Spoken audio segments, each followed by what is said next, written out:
এটা জন্মগতভাৱে উদ্ভিদ প্ৰীতি এটা আছিলে আৰু আইতাই মোক একেবাৰে সৰুতেই হাতত ধৰি যেতিয়া খোজ কঢ়াবলৈ লৈ যায় তেনেকুৱাতো মই আইতাক প্ৰশ্ন কৰিছোঁ বা কি গছ বা কি ফুল এতিয়া পৰৱৰ্তী সময়ত মোৰ সেই শিক্ষাটো আইতাই যেতিয়া গছবিলাকৰ নাম ক'লে মোৰ তেতিয়া যথেষ্ট মোৰ ভাল লাগিছিলে আৰু সেইবিলাক মনত থাকি গ'ল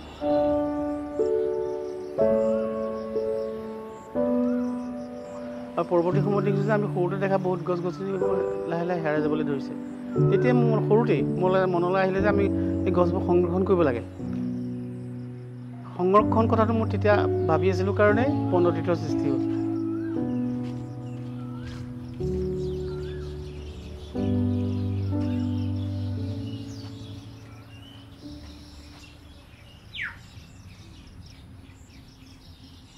আমাৰ কালচাৰৰ লগত জড়িত উদ্ভিদ কিছুমান ইয়াত সংৰক্ষণ কৰিছোঁ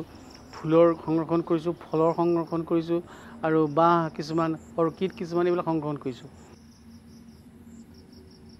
যত জীৱ জংগম কীট পতংগম অগণগ জগতেৰি কায়া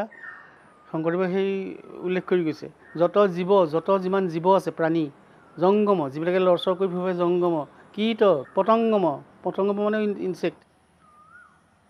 অগণগ জগতেৰি কায়া অগ মানে গছ সি লৰচৰ কৰিব নোৱাৰে গতি কৰিব নোৱাৰে নগ যি গতি কৰিব নোৱাৰে পৰ্বত জগ এই গোটেই জগতখন তোমাৰেই কায়া তোমাৰে শৰীৰ তাৰমানে ভগৱানৰ শৰীৰ তাৰমানে ইয়াৰ মাজতে ভগৱান সোমাই আছে উদ্ভিদৰ মাজতে গছ গছনিৰ মাজতে জীৱ জন্তুৰ মাজতে ভগৱান সোমাই আছে বনতীৰ্থৰ লগত সম্বন্ধ আছে তীৰ্থ বুলি ক'লে সদায় আধ্যাত্মিক কথা এটা আহে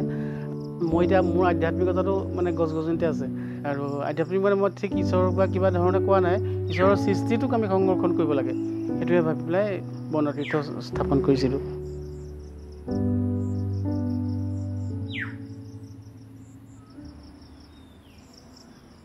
এজন মানুহৰ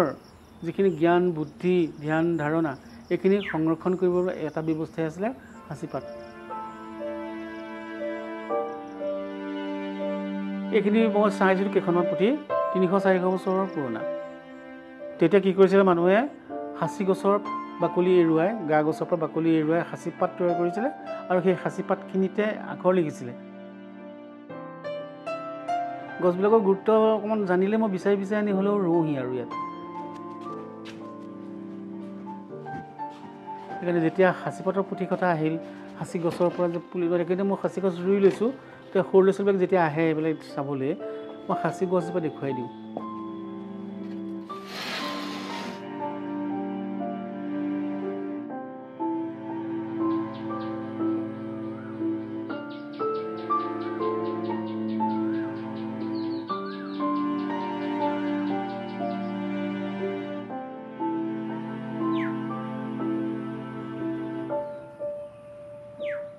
আচলতে গোটেই অসমখনেই উদ্ভিদৰে পৰিপূৰ্ণ আৰু উদ্ভিদৰ লগত গোটেই জনজীৱন সম্পৰ্কিত আগতে প্ৰতিখন বাৰীতে কিবা কিবি আছিলে আজিকালি বাৰীবোৰ নাই বাৰীবোৰ কাটি কুটি মানে পুৰণা দৰকাৰী গছবোৰ কাটি পেলালে আজিকালি নাথাকে তাৰপিছতে ফল মূলৰ গছবিলাকো তেনেকুৱা ফল মূলৰ গুৰুত্বও কম মানুহে ফল মূল বজাৰৰ পৰা কিনি খাই ভাল পায় কিন্তু বাৰীত কৰি ভাল নাপায় সেইটো কথা মানুহে নাজানে বা কনচিয়াছনেছটো নাই এইবোৰ কথাৰ কাৰণে আমাৰ বহুত গছ গছনি নাইকিয়া হৈ গৈছে মই 4 চনত মাটি কিনিছোঁ 4 চনত মাটি কিনোতে মাটিখিনিতো পথাৰ হৈ আছিলে একেবাৰে পথাৰ ধান খেতি কৰা দ পথাৰ গছ গছনি ৰোৱা পৰ্যায় পাইছিলোঁ 7 চনলৈকে এইখিনি ফিল-আপেই কৰি আছোঁ মাটি কিনোতে যিমান পইচা খৰচ হৈছিল আৰু ফিল-আপ কৰোঁতেও সিমানেই খৰচ হ'ল বেছিহে খৰচ হ'লগৈ গতিকে তাৰপিছত গছ গছনি ৰোৱাৰ পিছত এই সেউজীয়া সবনতা মোৰ আছিলেই গতিকে এনেকুৱা সেউজীয়া এখন কৰিম বুলি মোৰ মনত এটা দৃঢ় এটা হেৰি ৰাখিছিলোঁ লক্ষ্য ৰাখিছিলোঁ সেইকাৰণে এই সেউজীয়াখিনি এতিয়া দেখিবলৈ পাইছোঁ মোৰ সপোনটোৰ লগত সংগতি ৰাখি মই এইবিলাক কামবোৰ কৰিছিলোঁ গতিকে সেইটো সংৰক্ষণ কৰিব পৰা এজন মানে মোক সহযোগী লাগিবই এইখিনি কথা বুজাই থৈ যাব পৰা